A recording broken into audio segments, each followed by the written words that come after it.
Reddit and YouTube don't really count either. Edit. Well, then it looks like I have a lot of ideas to go through. Thanks, everyone. Story 1. Your options are nearly limitless. 3D animations with Blender.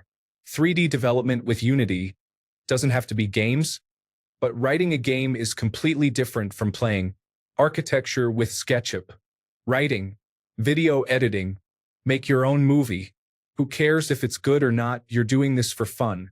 Programming. Web development. Arduino or Raspberry Pi. Here's a video on how to make a robot hand. Music composition programs. It's okay if you don't know how to do these things. The first few days will be frustrating because you'll feel like you aren't making any progress. But after you get the foundation, a week or two, it becomes very rewarding. The more you learn, the more you'll want to learn. It will become addictive. Story 2. Software-defined radio. For $30, you can get a USB dongle that will let you pick up all kinds of signals.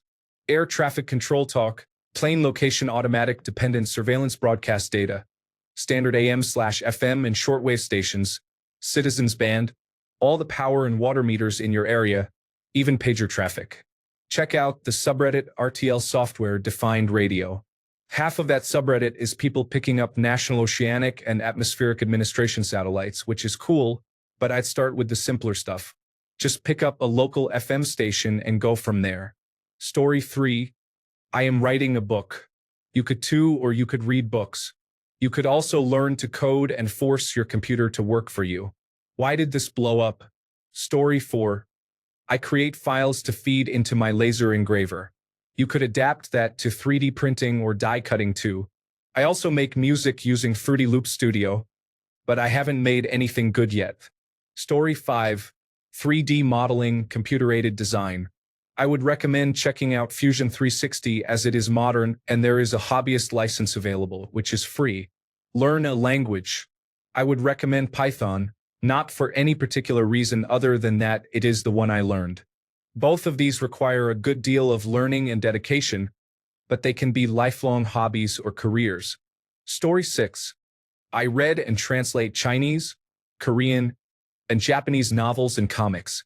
I used to clean and typeset comics by erasing the original language and replacing it with translated words using Photoshop as well. The translation community is pretty diverse and fun, given all of us are geeks to some extent. Story 7. So, when I was in high school, there was this unpopular website called Iconator. It was designed so that people could upload a 50 by 50 pixel buddy icon for people to download and use as their AOL Instant Messenger icon, even though nobody was using AOL Instant Messenger anymore. It would allow people to comment on your icons, and it showed how many people had downloaded them. Unfortunately, the website no longer exists, and hundreds of my beautiful handmade icons are lost in cyberspace. But anyways, to make these icons, I used Jask Animation Shop. It's free to download, and I spent hours of free time making these small animations. The program is really easy to use, and it's a lot of fun making digital animations, sometimes 1 pixel at a time. I'd imagine someone could have a lot of fun with it, even if you aren't making AOL Instant Messenger icons. Story 8. Someone already mentioned programming, but they could say more. Learn to automate some tasks in your life. Get a Raspberry Pi and set up a Plex server. It's easy, watch YouTube. Write a macro that saves you 15 minutes an hour each day at work. Automate your job as much as possible. Story 9. Spend $30 and get one of these USB dongles with an antenna and listen to all sorts of radio transmissions, from local police, fire, and scanner transmissions, to FM and AM radio, to shortwave and amateur radio from around the world. Speaking of shortwave and amateur radio, you can listen to all of that using a virtual radio on the web.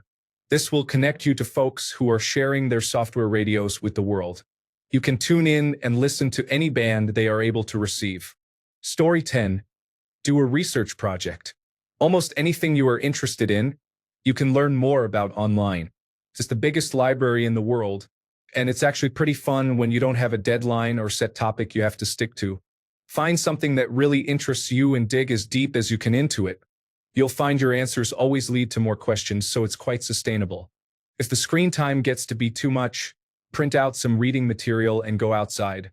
There's a neat nested note program called Cherry Tree where you can take notes in the structure of trees, allowing you to go down as many tangents as you like and always have a rope back up from the rabbit hole. The rabbit holes of research are the most fun part, but many people get lost at the end of one and lose steam, myself included. You could use it to great effect to do research projects and keep them very organized and generally directed with the possibility to explore surrounding topics. If you compile enough information yourself, maybe you'll be able to discover something underlying, or maybe you'll be qualified to edit some Wikipedia pages or start a blog on your current progress. At the very least, your reading and search skills will increase, and the initial investment cost is basically zero in terms of time and money, considering you already have a computer and the internet. Story 11. I use my computer, other than using the internet, for basically two things: engineering and music. Here are my recommendations for those who want them: Photoshop, architecture, Revit, engineering, SketchUp, music production, Cakewalk, transcription, MuseScore. Story 12. Networking. Learn how machines talk to each other, use packet sniffing programs, set up firewalls, and learn how to break in through your own firewalls. Just general tomfoolery. If you enjoy it, then it will make it much easier to get a networking certification. Many certifications open up doors to careers with great salaries, depending on how interested and devoted you are to take that hobby. Story 13. Chess is a game, but I highly recommend it if you haven't tried. It is good for brain health, and if you're not mathematically inclined, it teaches you math in a cool way. Story 14. 3D animation. 2D animation. Visual effects, digital painting, web development, speed typing practice, collecting certifications, teaching English online, creating music, video editing, voiceovers, being a life coach, stream events online, learn any subject under the sun. Story 15. I like to lower my self-esteem by using several dating websites. It kills lots of time and slows down your ambition in everything else in life, so you're never bored. Story 16. Music production. I started out with Linux Multimedia Studio, which is free and runs on Windows and Linux. Cubic on YouTube and also TJ Free have great tutorials to get you started with using the software. I've since switched to FL Studio, but it's definitely something I've really enjoyed doing. And here's a shameless plug for my SoundCloud. Mostly trap and some drum and bass recently. Story 17. Get two random Wikipedia articles. One is the start, and one is the finish. By only clicking article links and not backtracking, race to the finish article. Example: Mountain Dew to Joseph Stalin. Story 18. I didn't see it in the list, so I'll just ask. I'm really interested in learning to do something with machine learning or artificial intelligence type stuff, but I have no clue how to get started. In my head, I picture something where I can load a bunch of data into a program, then sift through it, classifying it using yes or no type questions or something similar to reCAPTCHA, ultimately ending up with something that could identify something simple. Even feeding data and building a hot dog or no hot dog app seems fun, but it all seems pretty involved. I'm not looking for a second career, just something to experiment with in my spare time. Story 19. This is my uniqueness, but I like making my own mixes of songs. I find the tracks to a song and mix them in my own way using Audacity. I know I'm different, but I enjoy hearing the results. Story 20. Drawing. You can get a half-decent drawing tablet on Monoprice for about $50. And Krita is an awesome free painting and animation program available for use. Story 21.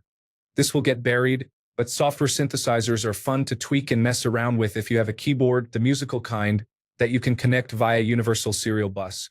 I only just started, but it is easy to kill some time with. Free ones I recommend are Dext, Tidal Helm, and Caustic, which all run as standalone apps. Story 22. Learn stuff. Literally just Google things you find interesting and jump down a rabbit trail. Not only does this flex your critical thinking capabilities, but it also makes you feel smarter and satisfied that you learned something new. There's a wealth of information at your fingertips waiting to be used. Story 23. Not sure if this qualifies as a cool hobby, but it's definitely something I do for fun, although I'm a massive nerd. Learn to use Microsoft Excel to its full potential. It's incredibly versatile, and it doesn't take a huge amount of practice to make you look like a complete wizard at work. It absolutely baffles me that more people aren't literate in what Excel can do. I've used it for absolutely loads of things at work and at home. Story 24. I make chalk drawings on my door and later clean them off the next day. I also like collecting ancient coins, such as coins that are at least 10 years old. Story 25. Music production. You can download a free copy of Cakewalk by BandLab, the best free digital audio workstation, competitive with paid digital audio workstations, and get off and running in minutes. Story 26. Taking photos of graves and putting them on websites like Find a Grave. My friend's dad does that. He has family in the same area that has been around for many generations, so I think he is trying to document his family tree. It's not quite as creepy as it sounds. Story 27. I use an Android phone, OnePlus One, and every time I go anywhere while my phone has location services on, I get prompted to review that particular area. It can be as simple as giving it stars, writing a review, and even uploading photos of that location. I've lately been getting private feedback from the hotels I've reviewed. I wouldn't say it's my hobby, but I can imagine it becoming one. Update. I only realized that you're referring to hobbies on computers after submitting, so it's a little off topic. Story 28. Use stud.io to build virtual Lego. Lego used to offer a stripped-down program called Lego Digital Designer, but no longer does. MLCAD and LeoCAD are more advanced programs utilizing the Lego Draw library, but the new option is stud.io from Bricklink. It offers a nice balance between power and ease of use. It comes with a built-in renderer and a way to build custom inventories based on specific real-life sets, allowing you to use only the blocks you need instead of all of them. Though I admit this feature is not well presented and somewhat hidden. You can also build your own creations and, due to its connection with Bricklink, find the cheapest way to buy the pieces needed to build what you created. A nice bonus of the link to the commerce side of Bricklink means the program should continue to receive support and updates for a long time to come. Highly recommended. If you are the type that enjoys exploring new and different programs, you won't find many more enjoyable ones to explore than a Lego program. Story 29. Play with Rainmeter. Rainmeter is a fantastic way to create custom skins for your computer. It does more than that though, as you can add a lot of functionality. There are many ways to create shortcut buttons, streamline normal processes, or add cool visual features to your desktop. It requires a bit of programming or HTML knowledge, and you are often left with not many resources other than the manual. A good way to start is to download Rainmeter skins from other people and look at how they set it up. Copy the code and play with it yourself. Do this enough times, and you will get the gist and be able to customize your desktop to look and behave exactly how you want. Definitely go to the Rainmeter subreddit or search Rainmeter on DeviantArt to find some crazy cool designs. Story 30. Citizen science. There are many research projects that rely on volunteer labor, often from your computer, to gather or process their data. Perhaps the most famous one is the search for extraterrestrial intelligence at home, which is a search for unique radio signals that may indicate alien life. Another interesting project involves inputting weather data from very old ship logs to better track weather patterns and climate change. You can find an American list of citizen science projects by searching online. There are numerous citizen science options available. They are free to participate in, and your volunteer hours are greatly appreciated. You can do some real good with your time in front of the computer. Story 31. Get 2 random Wikipedia articles. One is the start and the other as the finish. By only clicking article links and not backtracking, race to the finish article. Example: Mountain Dew to Joseph Stalin. Story 32. Graphic designing, sports designing, and game art are my passions. I suggest anyone try it. It's so relaxing, and I've been doing it since I was in 6th grade. Story 33. Build a magic mirror using a Raspberry Pi. Story 34. Drawing if you have a tablet. There are some pretty cheap ones on the market, and there are also many free drawing programs, so it isn't even that expensive to get into. Story 35.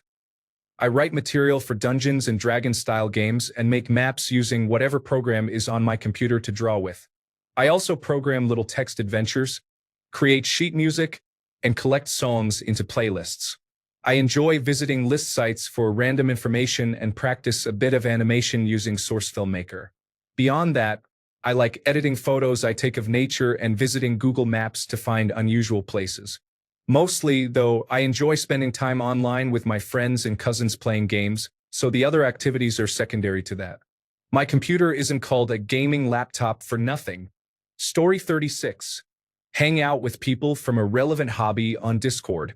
I do it for a specific game I play, but a lot of things have them these days. I love it because you can chat or voice chat with people with common interests from all over the world. Story 37. You could always use Asgard's world generator. I love to use that to visualize the worlds that I build for books and entertainment. It's actually a great website. Story 38. Programming is an awesome skill which, if you become decent at it, can actually make you a lot of money. Check out Project Euler if you are looking for some programming puzzles. Computer-aided design is also a great skill, and personally, I find it very satisfying to design something and then make it real either with computer numerical control machining or 3D printing. Editing photos, videos, and music is also pretty cool. Making music with Fruity Loops is fun.